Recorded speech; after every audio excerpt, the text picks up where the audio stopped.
نحمدہ ونصلی علی رسولہ الکریم اما بعد فاعوذ باللہ من الشیطان الرجیم بسم اللہ الرحمن الرحیم۔ السلام علیکم ورحمۃ اللہ وبرکاتہ۔ کیا حال ہے؟ امید ہے کہ اللہ تعالیٰ کے فضل و کرم کے ساتھ سب خیریت کے ساتھ ہوں گے۔ تو جیسا کہ ہمارا جو آج میرا موضوع ہے وہ بہت ہی اہم ہے، اور یہ سمجھے کہ آج کے دور کا ایک بہت ہی ضروری ٹاپک ہے جو ہماری زندگیوں میں ایک نشے کی طرح جو ہے نا وہ داخل ہو چکا ہے۔ وہ ہے سوشل میڈیا اور ہمارا امتحان۔ اس کا جو ٹاپک ہے وہ سوشل میڈیا کی آزمائش، یعنی اس کے بارے میں ہم تفصیل کے ساتھ کچھ جاننے کی کوشش کریں گے۔ لیکن اس سے پہلے جیسا کہ ہم آقا صلی اللہ علیہ وآلہ وسلم کی بارگاہ میں نذرانہ درود و سلام کا پیش کرتے ہیں، تو آئیے سب مل کر میرے ساتھ نذرانہ درود و سلام کا آقا صلی اللہ علیہ وآلہ وسلم کی بارگاہ میں پیش کریں۔ آپ بھی سب میرے ساتھ پڑھیں۔ اللہم صلی علی محمد کما تحب و ترضی لہ، اللہم صلی علی محمد کما تحب و ترضی لہ، اللہم صلی علی محمد کما تحب و ترضی لہ۔ اللہ تعالیٰ ہماری خلوت کو ہر طرح کے یعنی جو شر ہے اسے محفوظ رکھے اور ہمیں خشیت عطا فرمائے، آمین۔ سوشل میڈیا کی آزمائش آج کے اس دور میں بہت ہی بڑی آزمائش ہے، بڑا امتحان موبائل اور سوشل میڈیا ہے۔ اس وقت دنیا میں تقریباً 7.5 ارب انسان بستے ہیں، یا شاید اس سے بھی کچھ زیادہ ہی ہوں۔ ان میں تقریباً 5 ارب لوگوں کے پاس موبائل موجود ہے، اور ان میں سے تقریباً 3 ارب افراد سوشل میڈیا خصوصاً فیس بک چلاتے ہیں، اور ان میں زیادہ تر لوگ تقریباً 30 سال سے کم عمر کے ہیں۔ یہ وہ عدد و شمار ہیں کہ جو ایک اندازے کے مطابق عموماً بتائے جاتے ہیں۔ بہرحال آج کل خاص و عام میں سوشل میڈیا کی لت اب ایک نشیلی صورت اختیار کر گئی ہے، یعنی کہ ایک نشے کی صورت اختیار کر گئی ہے۔ پہلے تو نشہ صرف افیون، چرس، انجیکشن اور شراب کے ساتھ کیا جاتا تھا، اور اب وہ نشہ ہے جو بجلی پہ چلتا ہے۔ یہ منشیات برقی ہے، اور اس نشے میں ملوث ایک بڑی تعداد ایسے بچے اور بچوں کی ہے جن کا دن میں سب سے آخری کام رات کو سوتے ہوئے پوسٹنگ کرنا اور صبح اٹھتے ہی پھر آن لائن ہو جانا ہے، اور فیس بک کھولنا، اور اب تو رہی صحیح کسر واٹس ایپ اسٹیٹس اور ٹک ٹاک نے پوری کر دی ہے۔ پھر اس فتنے کے مختلف پہلو اور بھی ہیں، فکری نظریات، دینی اور معاشرتی تمدن۔ ان میں فتنہ شہوت اور فتنہ آوارگی اور فتنہ نظر بندی اور فتنہ فحاشی و بے حیائی و عریانی، ضیاء وقت اور عبادات میں یکسوئی کا نہ ہونا ہے۔ یہ سب اس میں، یعنی کہ یہ وغیرہ جو ہیں، یہ سب اس میں شامل ہیں۔ یہ تمام فتنے اس کثرت سے سوشل میڈیا کی بدولت پھیل چکے ہیں کہ اب مساجد، مدارس، سکولز، کالجز اور یونیورسٹیز میں، بازار، مارکیٹیں، پلازے، ہمارے بیڈ رومز اور ڈائننگ رومز، یعنی جو ڈرائنگ روم ہے، اور یہاں تک کہ جو اسٹڈی روم ہے، وہاں بھی یہ فتنہ اس حد تک پھیل چکا ہے کہ اس میں، اور اس سے آگے جائیں تو جو ایمان کی سب سے بڑی جگہ ہے وہ حرمین شریفین بھی اس سے محفوظ نہیں ہے۔ وہاں پر بھی لوگ پوز بناتے ہوئے، سیلفیاں لیتے ہوئے اور اس کو اپلوڈ کرتے ہوئے دکھائی دیتے ہیں۔ اس تحریر کے ذریعے چند بنیادی باتوں کی طرف توجہ دلانا مقصود ہے، اور اس حوالے سے چند گزارشات سب سے پہلے اپنے لیے اور پھر دوسروں کے لیے پیش خدمت ہیں، تاکہ ہم خود کو محفوظ کر لیں اور سوشل میڈیا کے اس طوفان کے سامنے اللہ تعالیٰ کا خوف پیدا کر لیں تو کیا ہی انعام ملے گا۔ اس کے اثرات اور نتائج، یہ سب سے پہلے ہم اس کے متعلق جاننے کی کوشش کریں گے۔ سوشل میڈیا ہماری خلوت کا خصوصاً ایک بڑا امتحان ہے۔ عموماً انسان خلوت میں وہ کام بھی کر جاتا ہے جو سب کے سامنے کرنے سے کتراتا ہے۔ اس لیے جو شخص اپنی تنہائیوں میں fake account, fake books pages وغیرہ، واٹس ایپ گروپ اور یوٹیوب چینل ویڈیو پر دیکھتے ہوئے، یعنی ان پر ویڈیوز دیکھتے ہوئے اپنے رب سے ڈر گیا، تو اس کے لیے رب کے ہاں بڑا انعام ہے۔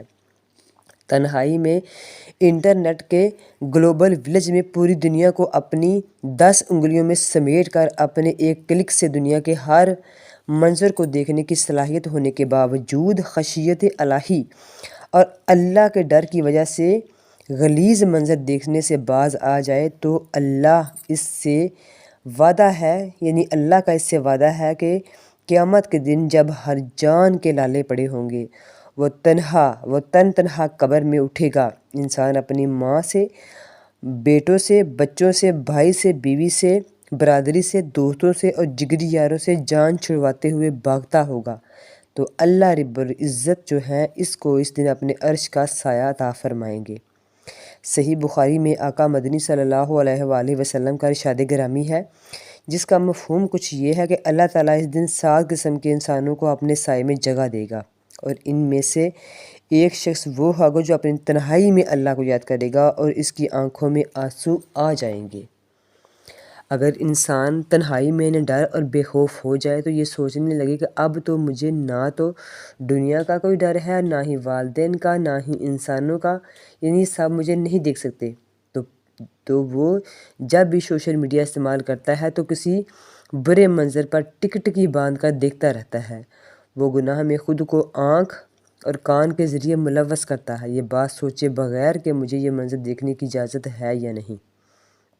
تو اس سے پہلا فوری اثر یہ ہوگا کہ اس کا دل پتھر کی طرح سخت ہو جائے گا اور گناہوں کے اندھیروں سے بھر جائے گا۔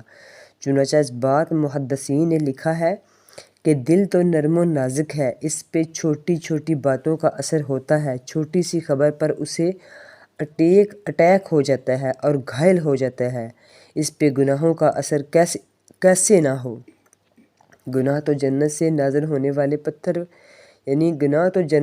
ہونے والے پتھر کو بھی سیاہ کر دیتے ہیں، تو جو گناہ پتھر کو سیاہ کر دیتے ہیں وہ ہمارے دلوں پر کیسا اثر ڈالتے ہوں گے۔ ہم ایک دن میں 24 گھنٹے میں 5 گھنٹے بھی سوشل میڈیا پر گزاریں اور ان میں غلیظ مناظر دیکھنے میں، غیر محرم کو دیکھنے میں، غلط پوسٹ شیئر کرنے میں گزاریں یا برہنہ تصویروں کو دیکھنے میں اپنا وقت لگاتے ہیں، تو سب سے پہلے یہ ہوگا کہ احادیث کے مطابق اگر آدم کا بیٹا ایک گناہ کرے تو اس کے دل پر ایک داغ لگتا ہے، اور اگر ایک گناہ اور کرے تو ایک داغ اور لگ جاتا ہے، حتیٰ کہ اس کا دل سیاہ ہو کر مردہ ہو جاتا ہے۔ بلا شبہ اس کے بعد نیکی اور گناہ کی پہچان ختم ہو جاتی ہے۔ جب یہ پہچان ختم ہو جاتی ہے تو وہ گناہ کو گناہ نہیں سمجھتا، اس کے ذہن میں یہ شعور ہی بیدار نہیں ہوتا کہ یہ بھی گناہ ہو سکتا ہے۔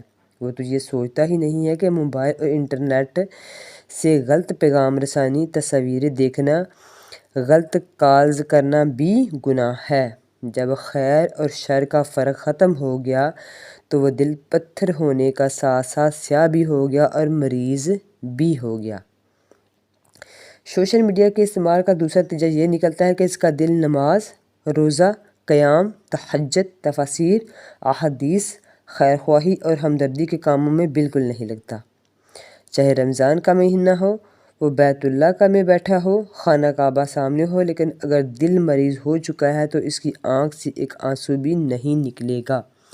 یہ مریض دل بھی اچھی اور خیر کی بات سنے ہوئے بے چین رہے گا کہ میں کہاں پھنس گیا ہوں، کب ان باتوں سے میری جان چھوٹے گی، کیونکہ وہ تلاوت عبادات کی شیرینی اور حلاوت سے ناواقف ہوتا ہے۔ امام ابن قیم رحمۃ اللہ علیہ فرماتے ہیں، لذتیں 2 قسم کی ہوتی ہیں، شیطانی لذتیں، رحمانی لذتیں۔ چنانچہ جو شیطانی لذتوں کا عادی ہو جاتا ہے تو پھر وہ ایمان کی لذتوں سے محروم ہو جاتا ہے۔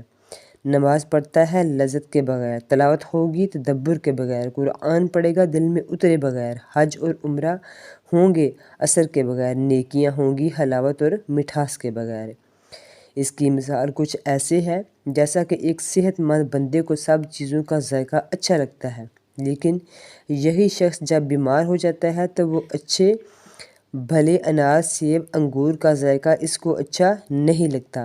سیب لذیذ ہوتا ہے لیکن اس کو کڑوا لگتا ہے۔ انار اور انگور بھی اپنا ذائقہ تو اچھا ہی ہوگا، لیکن چونکہ اندر سے زبان کا ذائقہ خراب ہے، بخار اور کڑواہٹ کی وجہ سے اسے بھی اچھی چیزوں کا ذائقہ نہیں ملتا۔ یہی حال ہوتا ہے اس انسان کا جس کے دل کے اندر بیمار ہو جائے، یعنی جس کا دل بیمار ہو جائے، جس کے دل میں بیماری ہو جائے۔ قرآن مجید میں اللہ تعالیٰ ارشاد فرماتے ہیں یہ قرآن نصیحت ہے، لیکن ان کے لیے جس کے پاس دل ہو اور حضور قلب کے ساتھ متوجہ ہو کر بات سنے، یعنی حضور قلب کے ساتھ متوجہ ہو کر، یعنی دل کی گہرائی کے ساتھ، یہ نیکیوں سے خوش ہونے والا اور اسے مسرت بخشنے والا دل ہوتا ہے، اور جس کے پاس یہ دل نہیں ہوتا، وہ دل مردہ ہو تو آنکھیں مردہ ہوئیں، ہاتھ اور کان مردہ ہوئے، پورا انسان چلتی پھرتی لاش ہوگا۔ آنکھیں یوں ہوں گی لیکن وہ کچھ ایسے کام نہیں جو قرآن پاک چاہتا ہے، کان ہوں گے لیکن وہ یہ نہیں سنے گا کہ جو قرآن پاک بتانا چاہے گا۔ ایسے لوگوں کے بارے میں قرآن کریم میں اللہ تعالیٰ نے یہ قرآن کریم میں کہتا ہے کہ یہ جہنم کے لیے پیدا ہوئے ہیں، یعنی یہ لوگ جو ہیں وہ جہنم کے لیے پیدا ہوئے ہیں۔ یہ ایسے لوگ ہیں جن کے دل ہیں لیکن وہ سمجھتے نہیں ہیں، آنکھیں ہیں لیکن دیکھتے نہیں ہیں، کان ہیں لیکن سنتے نہیں ہیں، یہ جانوروں جیسے ہیں بلکہ اس سے بھی زیادہ بھٹکے ہوئے ہیں۔